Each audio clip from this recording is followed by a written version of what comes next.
उत्तर भारत के एक छोटे से गांव ललवानीपुर में एक लड़का रहता था, नवल।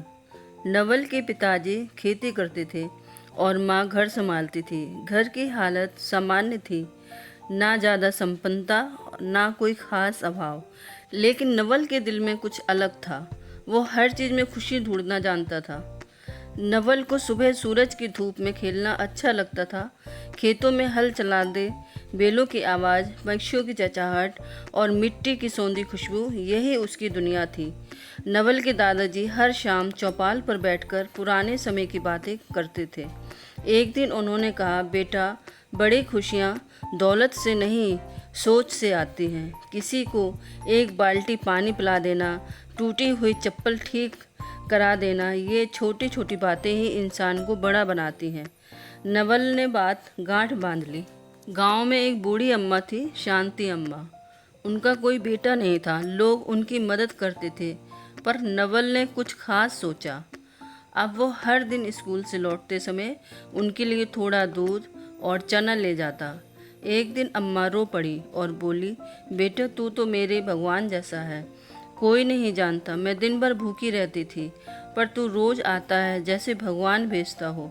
नवल मुस्कुराया। यह उसकी पहली सच्ची खुशी थी। अब नवल ने अपनी सोच को थोड़ा फैलाया। गांव के 5-6 दोस्त इकट्ठा किए और कहा, हर हफ्ते हम एक नया काम करेंगे, कोई छोटा सा ही सही, लेकिन किसी को खुशी मिले।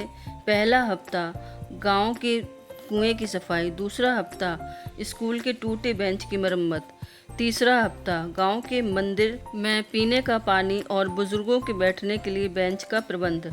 धीरे धीरे गांव के और लोग भी जुड़ने लगे। किसी ने कोई बड़ा चंदा नहीं दिया, लेकिन किसी ने रस्सी दी, किसी ने बाल्टी, किसी ने मेहनत, और इसी तरह काम होता गया। गर्मी की छुट्टियों में नवल ने एक विचार रखा, बच्चों के लिए एक छोटा सा मेला। कोई पैसा नहीं था, सब कुछ घर से आया। माँ ने गुड़ की गजक बनाई, किसी ने झूले की रस्सी दी, किसी ने बांस लाकर झूला बना दिया।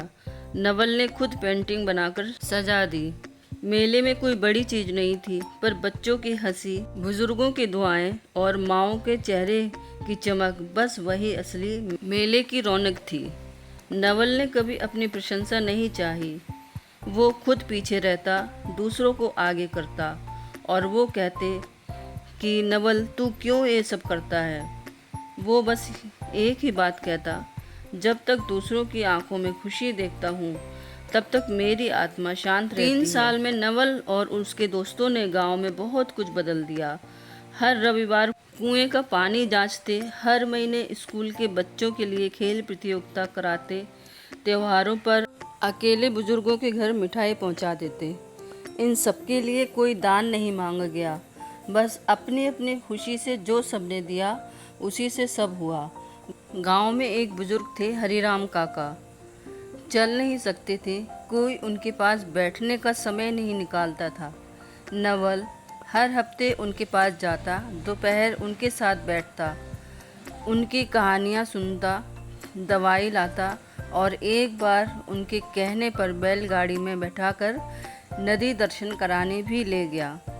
काका ने नवल का हाथ पकड़ा और कहा, बेटा, तू चला गया तो मेरे साथ मेरी सारी यादें भी चली जाएंगी। तूने बुढ़ापे को बोझ नहीं, उत्सव बना दिया। समय बीतता गया, नवल बड़ा हुआ। उसकी शादी गांव की ही एक समझदार लड़की रेखा से हुई। रेखा भी उसी विचार में विश्वास रखती थी। दोनों ने मिलकर एक कमरा बनाया, जिसे उन्होंने नाम दिया सुख का कोना। वहाँ कोई भी ज़रूरतमंद कपड़े, किताबें, बर्तन आदि ले जा सकता था। कोई सवाल नहीं, कोई रजिस्टर नहीं, बस आत्मसम्मान बना रहे। नवल अब 40 का हो चला था। गांव में लोग उसकी मिसाल देते थे। एक दिन उसका बेटा अंश पूछ बैठा, पापा, क्या आपने कभी बड़ा बनने का सोचा नहीं?